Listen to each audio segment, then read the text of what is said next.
Welcome back to Sportsbook Review Videos. We have gotten off to a very nice start in the NFL preseason. Only 2 picks last week. We split those. However, we are still 6-1, up just over 5 units in the NFL preseason through 2 weeks. It's time to start up that all-important week number 3. And on Thursday, one of the first games on the slate is the Falcons heading into Miami to play the Dolphins in this one. Dolphins come in as a 3-point favorite, total of 43.5. Obviously, week 3 comes with the caveat of the starters playing more snaps. Will that mean that they would get a little more offense or a little bit more defense from these first units here in the first 30-40 snaps of the football game here on Thursday? Probably going to be a little bit more of offense for both teams. Both offenses, I think, should be a little bit better than their opposing defenses here on the same team, especially Atlanta. You're looking at an Atlanta unit as well that has shown very good poise here throughout the preseason so far. As Dan Quinn gone undefeated so far in the first 2 weeks of the preseason.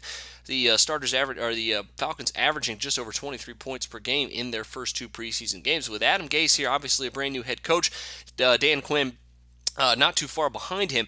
Not a whole lot of previous information on these 2 head coaches in this one, but I think you speculate, maybe make a little bit more of a riskier play, but the over could be a very good value between these 2 teams at 43.5 for several reasons. One, obviously the starters playing more, especially with Tannehill looking good his last time out, and even though Matt Ryan hasn't seen the field a whole lot, maybe that does mean he gets the entire first half and will play extensively in this one, hopefully dropping a couple of touchdowns on his way to doing that. The Dolphins, I think, could easily do that as well, with Tannehill trying to turn over a new leaf here under a new head coach, which could very easily happen, I think.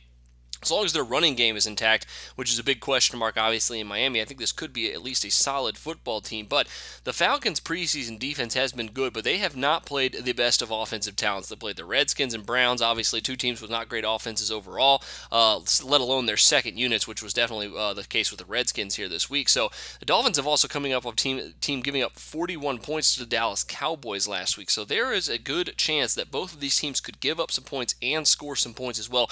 It's one of the reasons why I like the over so much here at 43.5. Not a great number, but the Falcons are going to come in with Matt Schaub and Matt Sims, 2 very comparable quarterbacks who should be able to move the ball against the Miami second stringers. After Tannehill gets done, obviously their offense is going to take a little bit of a hit, but as long as they can get a couple of touchdowns early, I think they can get at least another one or a field goal here late to get us both of these teams into the mid-20s, cashing the over here in this one at 43.5. Best of luck to you on that one. Make sure you check out some of my other Week 3 NFL preseason plays, as well as all of our preseason and regular season coverage here at Sportsbook Review. But until then, for Sportsbook Review, I'm Jordan Sharp. Research before you bet. Be sure to check out SPR Picks for the best game predictions, breakdowns, and much, much more.